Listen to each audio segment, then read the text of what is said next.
In the history of football, there is a number that shouldn't exist. It is a statistical glitch, a flaw in the matrix. The number is 0. For over a decade, this was the number of major trophies in Harry Kane's cabinet. It stood in direct defiance of every other number in his career. By the time he turned 30, Kane had scored over 350 senior goals. He had won 3 Premier League Golden Boots. He was England's all-time greatest scorer. Mathematically, a player with this output cannot be empty-handed. It's like flipping a coin 500 times and getting tails every single time.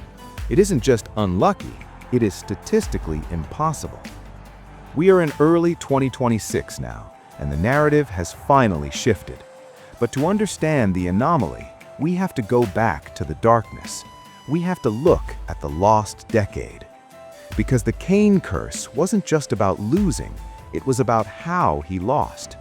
It started with the nearly moments. The 2015 League Cup final? Lost. The 2019 Champions League final? Lost. The Euro 2020 final at Wembley, his own backyard? Lost on penalties. By 2023, the data analysts were scratching their heads. In expected goals, or XG models, Kane was consistently overperforming. He was the most complete striker on the planet. He could pass like De Bruyne and finish like Lewandowski.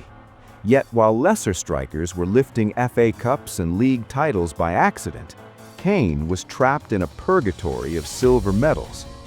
Then came the summer of 2023, the escape plan. When he signed for Bayern Munich for 100 million euros, the football world let out a collective sigh.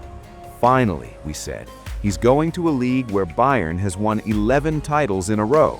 The curse is over. It was supposed to be a guarantee, a victory lap. But the universe has a twisted sense of humor. In his very first game, the German Super Cup, Kane came off the bench to lift his first trophy. Instead, Dani Olmo scored a hat-trick for RB Leipzig. Bayern lost 3-0. Kane stood on the pitch, hands on his hips, watching another team celebrate.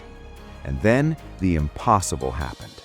In the 2023-24 season, Bayern Munich, the machine that never breaks, suddenly broke. Bayer Leverkusen, a team that hadn't won the league in its entire history, went undefeated.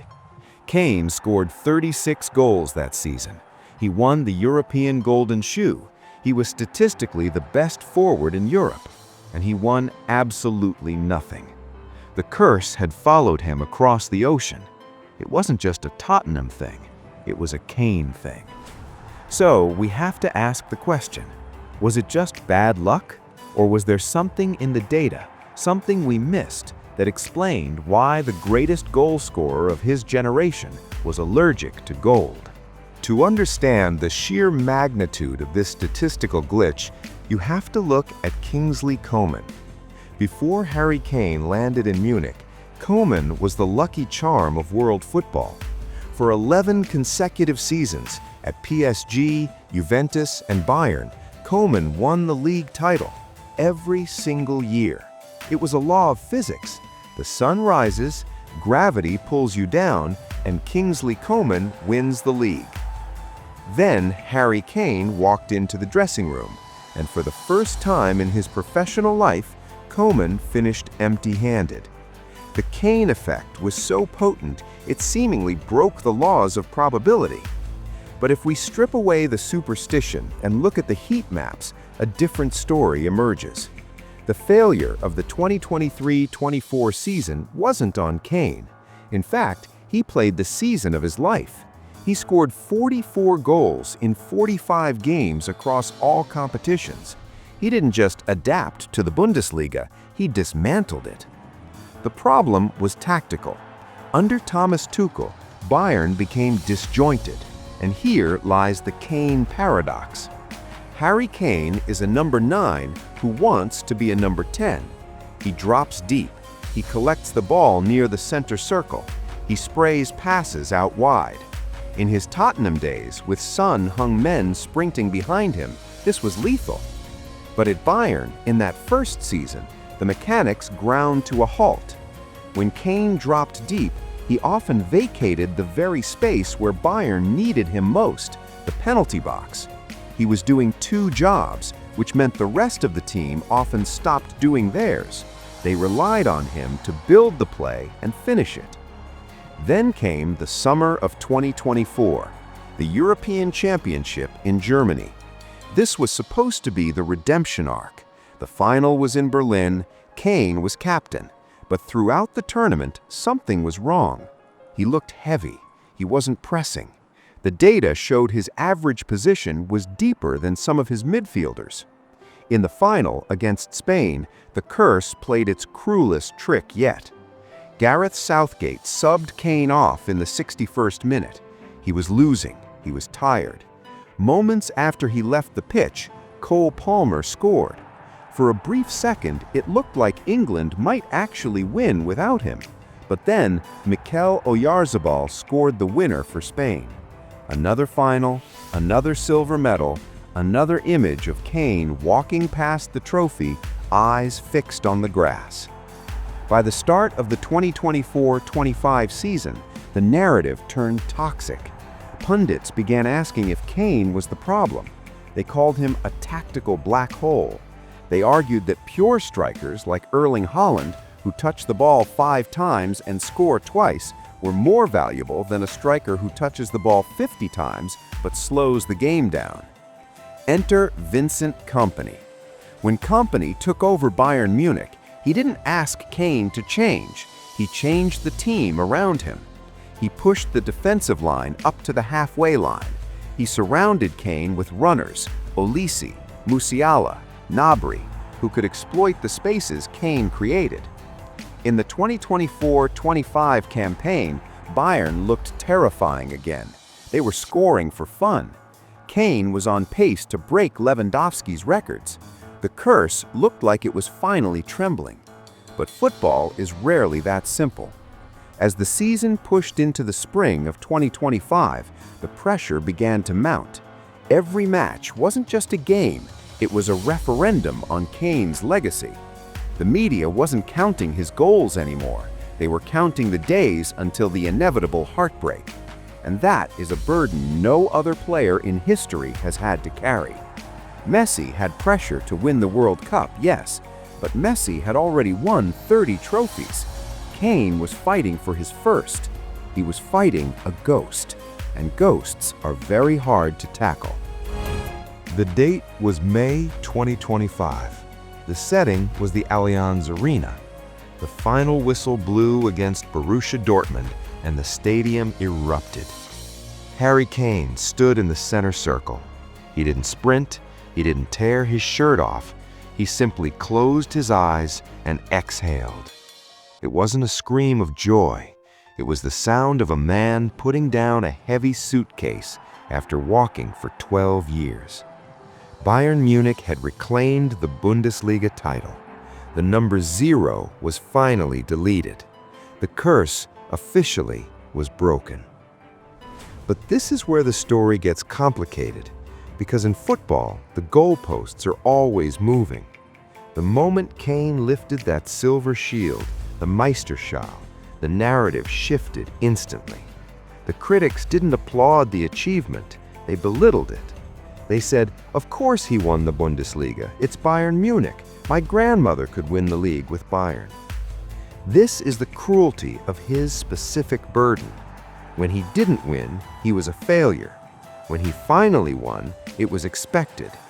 And the curse hadn't truly left the building, it had just changed competitions. While the domestic title was secured, the 2024-25 Champions League campaign ended in familiar heartbreak, a semi-final exit, a deflected goal, a VAR decision that went the wrong way. The details change, but the feeling remains the same. Kane scored in the second leg, but it wasn't enough. So as we entered the 2025-26 season, the pressure didn't evaporate, it calcified, it became harder. Now, in early 2026, Harry Kane is no longer the young challenger. He is 32 years old. The explosive burst of pace he had in 2017 is gone. He relies entirely on his brain, his positioning, and that lethal right foot. But the body keeps the score. During the winter of 2025, we saw the scares, the ankle turns, the grimaces when he stood up after a tackle. Every time he went down, England held its breath. Every time he limped, the tabloids wrote the obituary for the 2026 World Cup. He is fighting a war on two fronts. In Munich, he is chasing the Champions League, the one trophy that would silence the grandmother argument, the trophy that Lewandowski won, the trophy that defines a Bayern legend. Without it, he is just another great striker who passed through Bavaria. On the international stage, the clock is ticking even louder. The England squad has mutated around him. The golden generation of Saka, Bellingham, and Foden are now in their absolute prime. They are faster, sharper, and more direct. There are whispers in the press, quiet ones, but they are there, asking if the captain is holding them back. Does the team play for Kane, or does the team play around Kane? It is the exact same question that haunted Cristiano Ronaldo in his final years. It is the question that killed the number 10. And now, it is coming for the greatest striker England has ever produced. He has the golden boots, he has the records, he finally has a league title, but he doesn't have the respect that comes with being a winner on the global stage. He is standing at the foot of the final mountain, the 2026 World Cup in North America. It is the last chance to turn a career of statistical anomalies into a career of immortal glory.